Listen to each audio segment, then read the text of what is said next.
My name is Jeff Anderson. I am the founder of the law firm Jeff Anderson and Associates. And in 1983, I first began to work with and advocate for survivors of sexual abuse by clergy.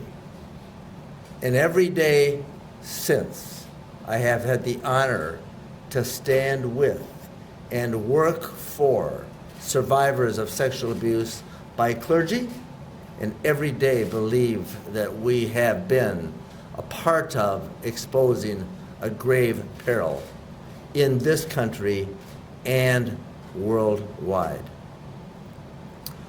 I stand and we stand today with one very courageous survivor who is to my right. His name is Tom Emens. Mr. Tom Emens has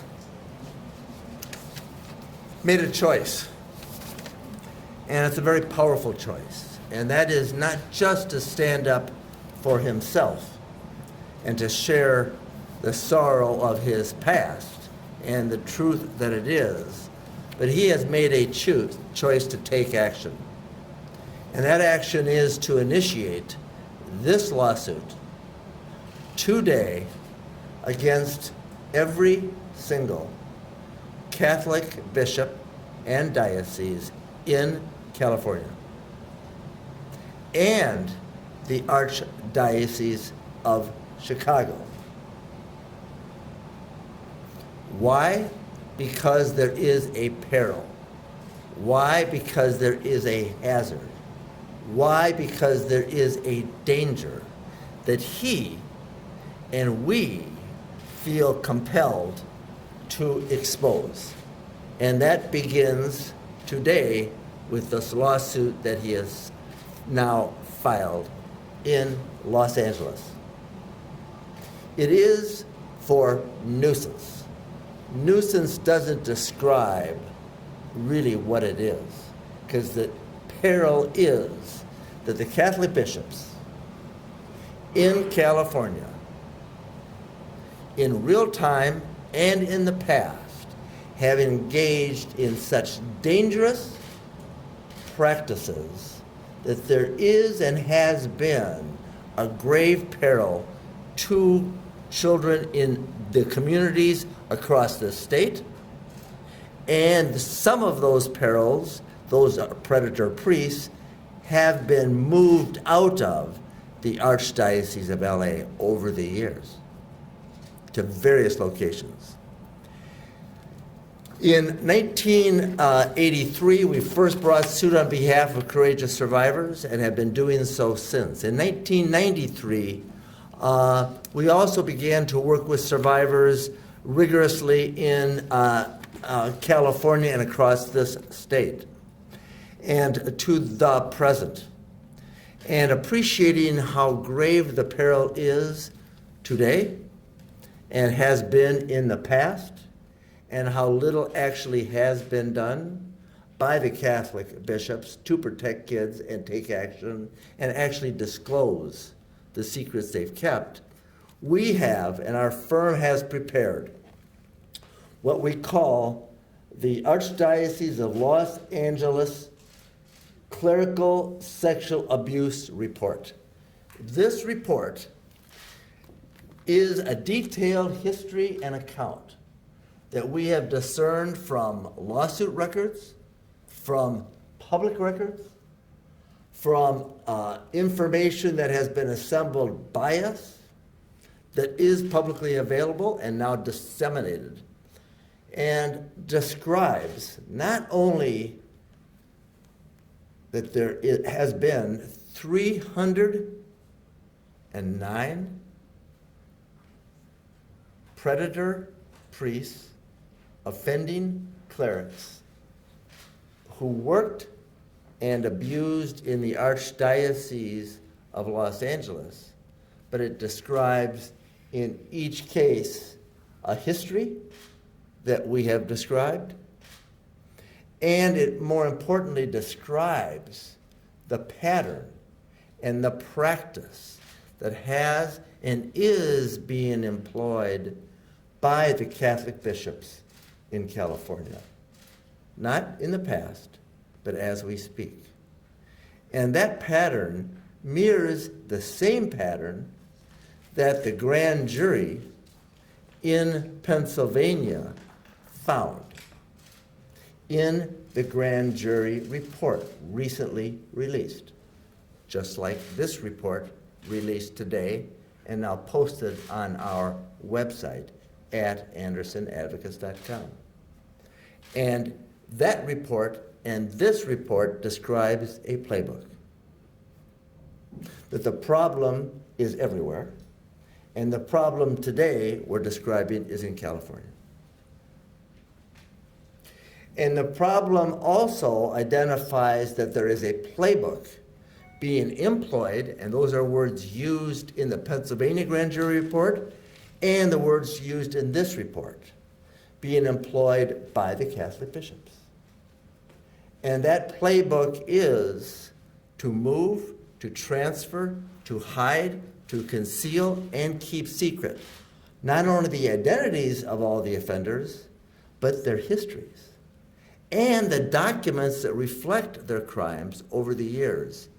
And even more importantly, the playbook includes a practice of concealing and hiding the top officials, present and past, that have been complicit in the cover-up of these crimes.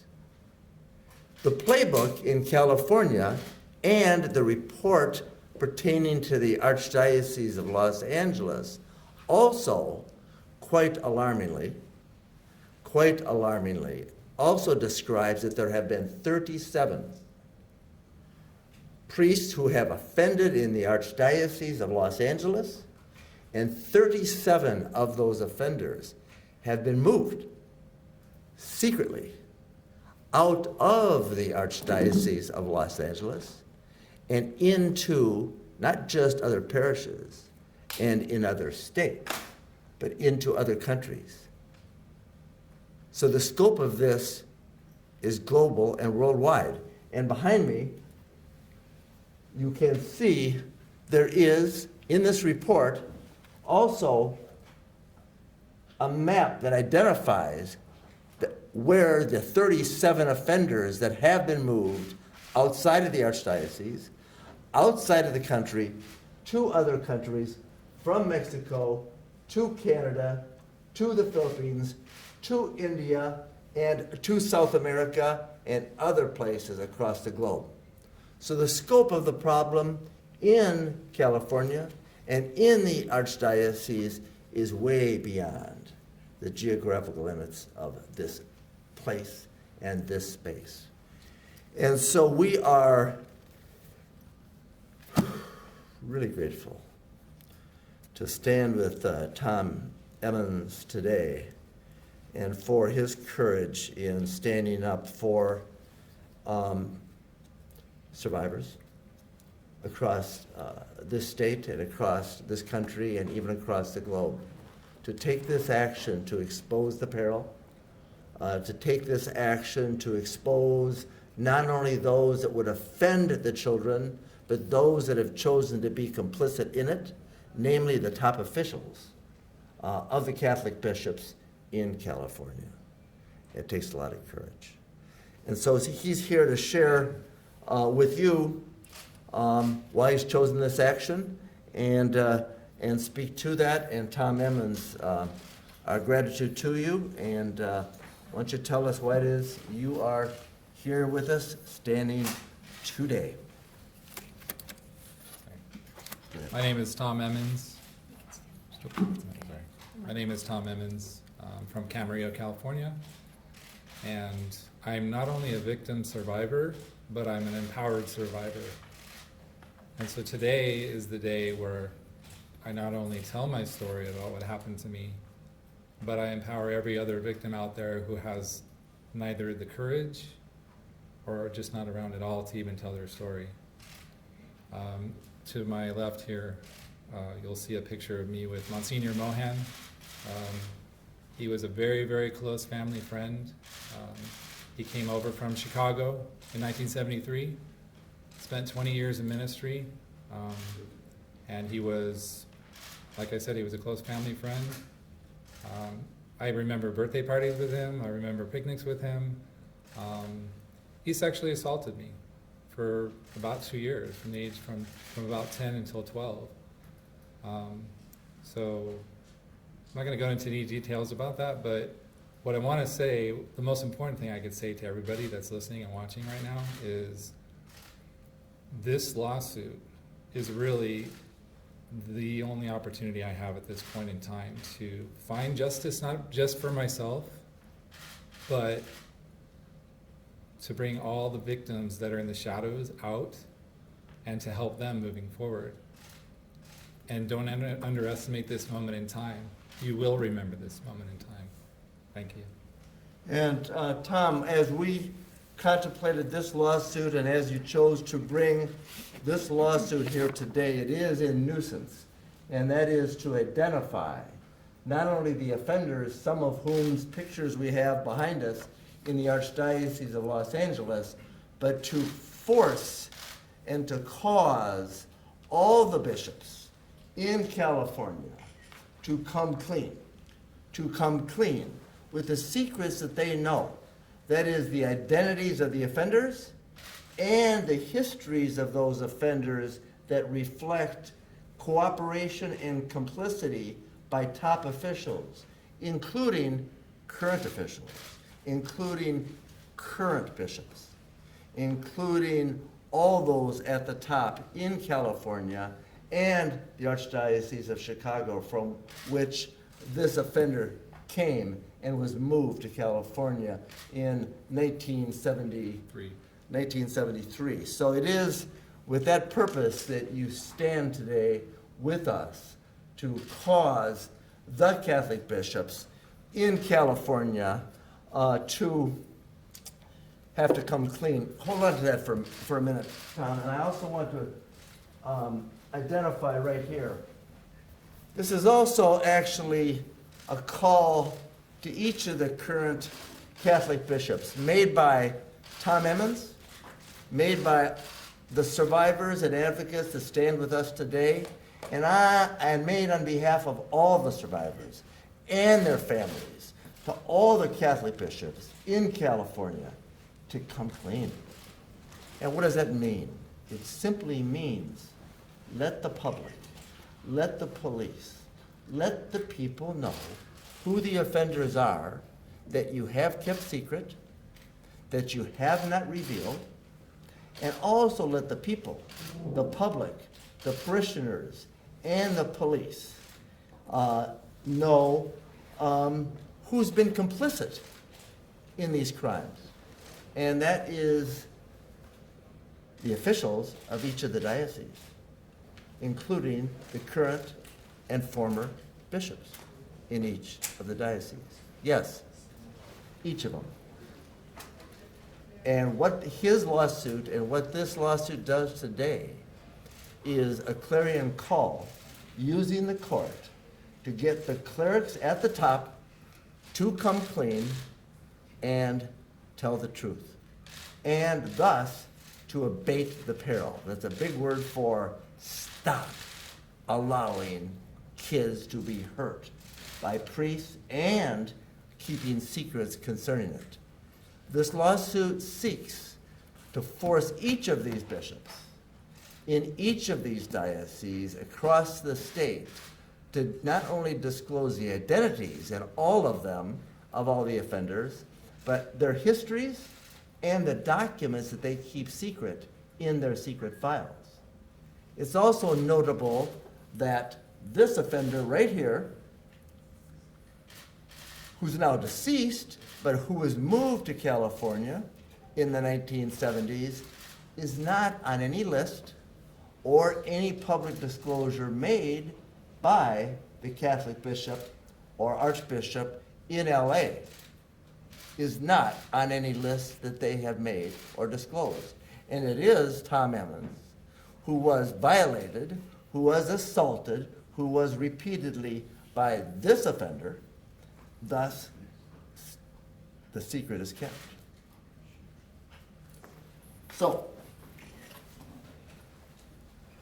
with that in mind, Mike Reck is also a lawyer with our firm, licensed here in California, and been working with us. Mike, why don't you address for us what additional you think we need to hear here?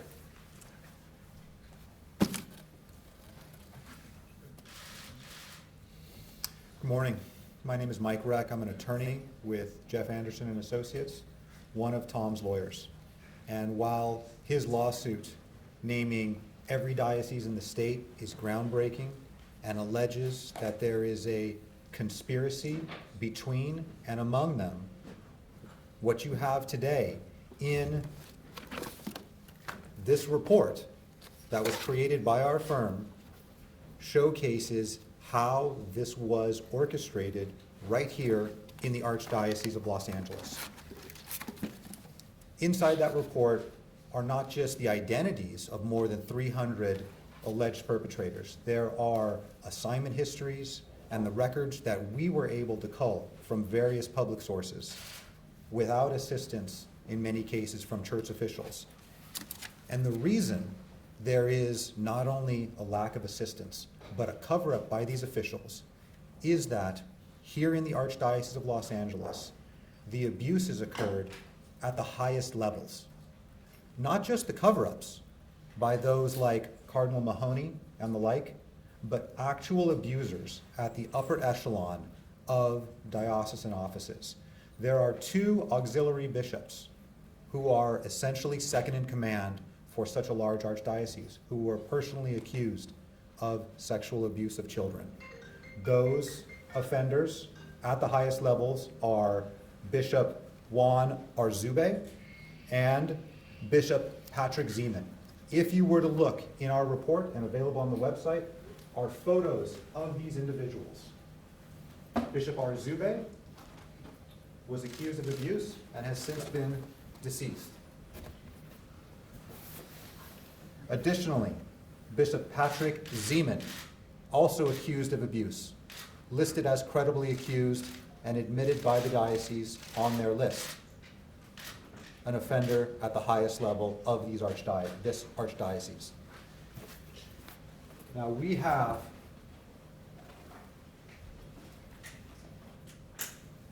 no reason to think that this practice doesn't occur within every diocese in the state, and we believe it does.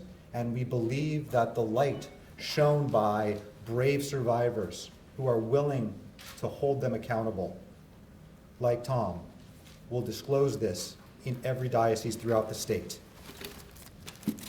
The other fact that's very important about this report that was prepared and released today is that while there are over 300 names in the report, almost half, 150 of those offenders, we were unable to locate. Those offenders may be dead, they may be alive. They may be here in Los Angeles, they may be elsewhere in the state, they may be part of the geographic solution and distributed throughout the world. We don't know. That information is available and contained in church files held under lock and key by church officials, and it could and should be disclosed for the public necessity, because any action to keep this information secret is a public safety nightmare. The public deserves better. Tom deserves better. And we hope that church officials will finally do the right thing, step up to the plate, and disclose what they knew when they knew it about these offenders. Joelle Casteix, why don't you step forward? The description of Bishops Zeman and Arzube as offenders is just a small part of the peril that we're addressing here. It is in 309 clerical offenders, predator priests identified, that we've identified in this report, are also a fraction of the problem. because we have not identified all those across the state, and we are marching to do that, and this is the start today as we stand with Tom Emens. And that also doesn't describe the full scope of the problem, because their use of the geographical solution, the transfer of offenders, and the keeping of the secret histories in their own files, not disclosing to those that need to know, and moving them across the states, across the county lines, and across the country and across the globe, is the real peril. Joelle Casteix, what say you to that? Well, my name is Joelle Casteix, and I'm a survivor of sexual abuse in the Diocese of Orange. I'm the leader of Stop Survivors Taking on Predators, and I've been working with survivors in California, across the United States, and globally for the past 15 years. I am a last resort. I'm a last resort for survivors like Tom, who come to me and say, I can't get anyone to listen to me. I was abused, and the church isn't doing anything about it. No one is releasing his name. He's not on any list. I need to find other survivors.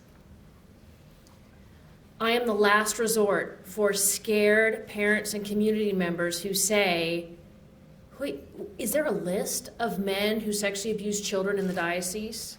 I want to send my kid to a Catholic school. There's this grand jury report in Pennsylvania. Is there something in Los Angeles? Is there something in California?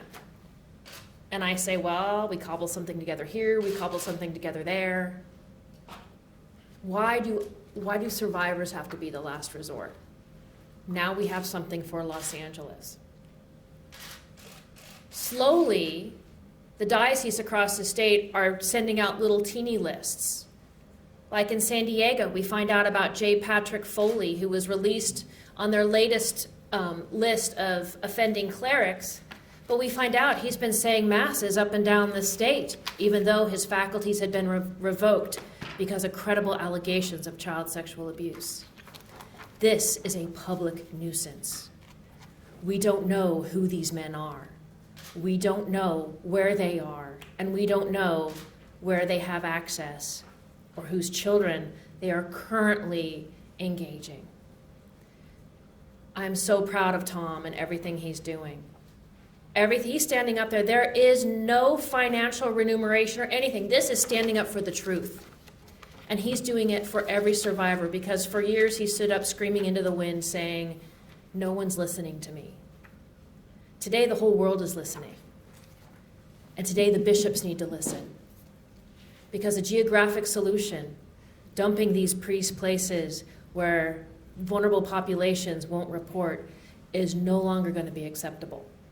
And I encourage any survivor who's been screaming into the wind for years to come forward, because we will listen. Thank you. And this is a report of, and this lawsuit is simply a recitation of Tom's truth, and this is the truth that we now know to be in the Archdiocese of Los Angeles, but this is a fraction of the scope of the problem. And Pat Wall, come on forward, Pat. You are a former priest. You are a former priest. You were a priest for many, many years. You're now an advocate with our firm and have been for many years. Mm-hmm. And you have some appreciation for the scope of the problem and the peril from inside, and now you are outside that culture. Tell us what you have learned, both from the inside and the outside, and the present peril as it exists today, and why you stand with Tom Emens in this courageous action taken by him in bringing this nuisance action against every bishop in California to force them to come clean with those secrets. Good morning, Patrick Wall. I am a former Benedictine priest and monk, and because of that training and because of the experience I had in following perpetrators in the ministry I was assigned to by my abbot, That's how I came to learn of this pattern and practice. That's how I was really baptized in this crime. The crime of sexual abuse of minors. Geographic solution is a term that I coined honestly because I was trying to explain to prosecutors in the early 2000s here in Los Angeles, what in the world is the playbook? How does this really work? How can somebody from LA disappear to Spain? Or how can someone who's from Bogota end up in Los Angeles with prior notice? How can these things happen? How can a priest who's already had problems in Mexico then come to LA? How can someone who's had a problem already in the United Kingdom come to LA and then get shipped back and then get convicted back in the UK because they don't have a statute of limitations criminally? It's the geographic solution. So as you know, the monks taught me years ago, and all of my mentors like Richard Seipen and Tom Doyle have taught me for years and years, always go back to the documents. So in this report, I included a number of key documents that will show you the roadmap. And I highlight number one for Peter Garcia because it is one page, it's short, and it really has everything you need to know. It has Roger Mahoney as the Cardinal Archbishop of Los Angeles, basically telling Peter, while he's at Foundation House, a very common, at that time, perpetrator treatment program in Emens Springs, New Mexico, founded and run by the servants of the Paraclete, an order that all they did is help fallen priests.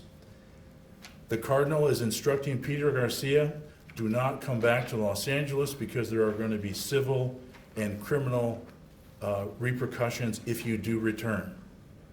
Now, copied on that are three very important people.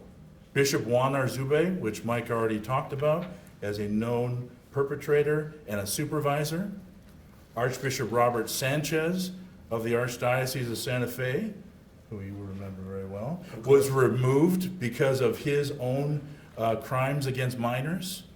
And then Thomas Curry, Bishop Thomas Curry here in Los Angeles, who probably is, amongst the living priests, the most knowledgeable guy on childhood sexual assault in Los Angeles. He was the vicar for clergy at the time. He was the guy holding all of these secret files. Sometimes we call them the secret archives because of the Code of Canon Law, or Canon 489 files, or the C files is the code word here in Los Angeles. We've been doing this since 2002, and we're still at the precipice of beginning to get this out there. This is not an end product. We're going to end up just like the Archdiocese of Los Angeles, probably printing and publishing addendums because people have the opportunity to read this and to say, this happened to me, and like Tom, come forward and say, you know, it's time in life to make this known, and we need to make a fundamental change. The geographic solution is the simplest way I can formulate so that you can understand why priests have been purposely moved back and forth, and so that we're not surprised. We want to change history, don't we? We don't want to do the past. The past didn't work. We don't want the past to be the prologue to the future. We want the future to be all about child protection, and Tom Emens has given us now a new opportunity to talk about this. Patrick Wall, former priest, talks about the pattern and practice. He calls it the geographical solution. That is the very practice described in the Pennsylvania Grand Jury report. That's also the very practice described in this report. And in it, there's also documents pertaining to Nicholas Aguilar Rivera, a priest who raped hundreds of dozens of children in Mexico, was moved by the Cardinal Rivera to Los Angeles and to Cardinal Mahoney with knowledge of his history in Mexico. Cardinal Mahoney placed Nicholas Aguilar Rivera in a parish, in a heavily Latino parish, where in a pattern of 9 months, he raped at least 20 more kids. And when that became known to his lieutenant, Monsignor Curry, the then Vicar General, Cardinal Mahoney did what? Geographical solution. Secretly move Nicholas Aguilar Rivera out of that parish without reporting to the police, knowing that the police were soon ready to make an arrest, out of the Los Angeles Archdiocese, and secretly transporting him back to Mexico, back to the Cardinal in Mexico, where the Cardinal in Mexico, with the complicity of Cardinal Mahoney, put him back in parishes in Mexico to ravage and rape more children. And to this day, Nicholas Aguilar Rivera is on the loose in Mexico. How many more? How many more kids do there have to be? How many more?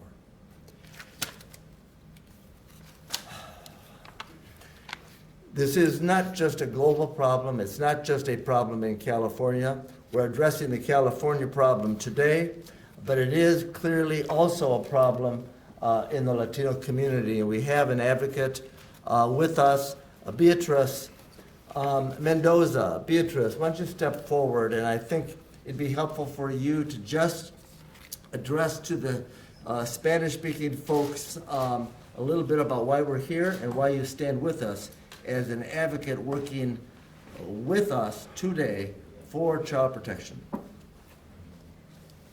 Como nosotros sabemos, eso no solamente pasa aquí, ¿verdad? Pasa en la comunidad latina. Y el hecho de que Tom y también Joelle hayan compartido su historia es muy importante. Joelle dijo algo que a mí, que resonó conmigo. Dijo, cuando las personas buscan una escuela para sus hijos, no hay lista donde pueda uno ver si un sacerdote o maestro haya sido acusado. Estaría bien que hubiera una lista, ¿verdad? Yo no sabía hasta que comencé mi trabajo con Jeff Anderson and Associates que yo quería mandar a mi hija a la escuela donde Joelle fue abusada sexualmente en el condado de Orange. Entonces, el trabajo que ellos están haciendo es muy importante y yo le agradezco a Tom y a Joelle que hayan compartido sus historias con esos abogados públicamente. Y le quiero decir a la comunidad latina que por favor busquen esa ayuda. Yo trabajo con los hispanohablantes. Estoy aquí representando a los abogados Jeff Anderson and Associates. No se sientan solos porque hay esa ayuda. Joelle y Tom son sobrevivientes. Hay esa ayuda y desafortunadamente sabemos que no solamente son estos los que son abusadores sexuales. Existen muchos más de los cuales nosotros no sabemos. Estos los que están aquí solamente lo reconocemos porque personas como Joelle o Tom nos han dicho los nombres, pero hay muchos que están, como dijo el abogado Jeff Anderson, pueden estar en México, Canadá, porque los siguen trasladando. Entonces es tiempo ya de que sepamos los nombres de los abusadores sexuales. Gracias.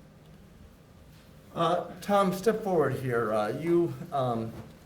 You obviously stand tall, but you also really stand for the truth here. And it takes a lot of courage because you did sue today all the Catholic bishops in California for civil conspiracy and the creation and continuation of a peril, a nuisance that is concealing and covering up sexual abuse by predator priests across the state as we speak.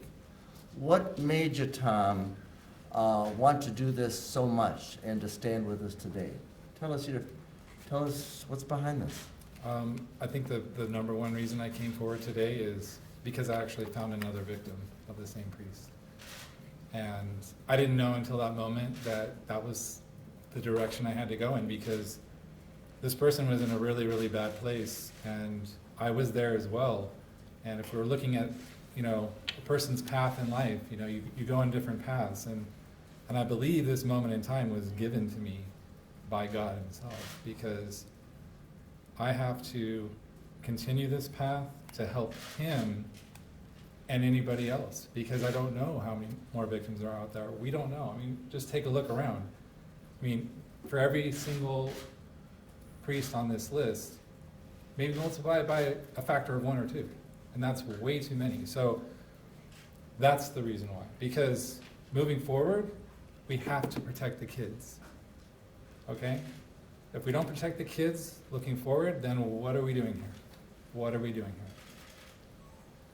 Tom, you live in Camarillo now. You are a marketer. You work for, Work for communication and marketing for a university up there. and some time ago, you called our firm and said, I'm calling you because I've read and seen and followed your work since, well, Yeah. goes back decades. Yes, But you've done that, and the words you said to me, and I think it just resonates with me, is the first thing you said to me is, my name is Tom Emens. I've seen what you all do, and I need you to help me to protect kids. Isn't that what you said? Pretty much. And I'm willing to stand up and do whatever it takes. Yes. Isn't that what you said? Mhm. And I said, Tom, you know, I hear your words. And I share and we share your vision and your desire to do something and to take action. But I will tell you, Tom, there is a problem in the law that has existed. And because this was done to you by this predator in California, there is a thing called the statute of limitations that the bishops and other offenders and predators and others hide behind to keep their secrets. And it keeps us, and it might keep you from moving forward. In the meantime, we will assemble more information. And we also knew that a bill was moving through the legislature in California, being championed by Lorena Gonzalez of Fletcher, and got passed into law by an overwhelming majority in both the Assembly and the Senate. And then on Sunday night, the governor put a veto on it. The law was to open up an opportunity for survivors across California to be able to take action and to expose offenders, to expose those that would protect offenders, and have their voice heard as the courtroom doors would open the way they've now been closed to so many. So when you heard and saw that a veto had been put to that bill, as a survivor, what was your reaction? How are you feeling about that? It was a gut punch, for sure. I mean, I kind of expected that it could happen. I mean, given, Governor Brown's history with those types of legislation. So, but I got on the phone with Mike, I think at the time, or through email, we communicated, and, you roll with it. But this suit, this one, I've latched onto that one for that reason alone. Because this is my only chance. This is Can the I issue. ask a question? Yeah, Mr. so Evans, take questions. You're not asking for any money. No, this is really seeking the excavation and the forced disclosure of the truth and the hazards and the documents and the offenders and those that are complicit in it. That is the focus of this. Mr. This is Evans, not you seeking could- money You damages. could ask for money, or could you not? I mean, I'm I- just trying to get the, Don't we have to get the put money motive together? behind. Yeah. There Can he is, answer that question if you mind? I mean, I'm just curious on. Yeah, most people are you want seeking money? No, I'm not seeking any money at all. Why not? Because I just want the truth. The truth is far more valuable than any money could ever be. Would you not agree with that? Well, man, I'm just trying. I stand by the truth. The truth to me is more important because I'm just one person. There's thousands of other victims out there. Yes, I'm sure that there could be some sort of compensation, but I haven't sought that. Tom, can you tell us when the abuse happened? What years, do you remember that? 1978 to 1980.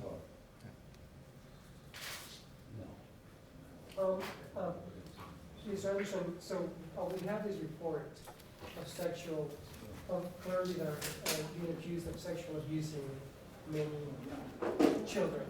We do see Cardinal Roger Mahoney, and I don't recall him being accused of sexually assaulting anyone, but he's in this report. Are there other priests in here that may not have been accused of sexually abusing other children? the question is that we have this report that discloses the names of those offenders that we know and have been reported to have violated children and to abused and raped children.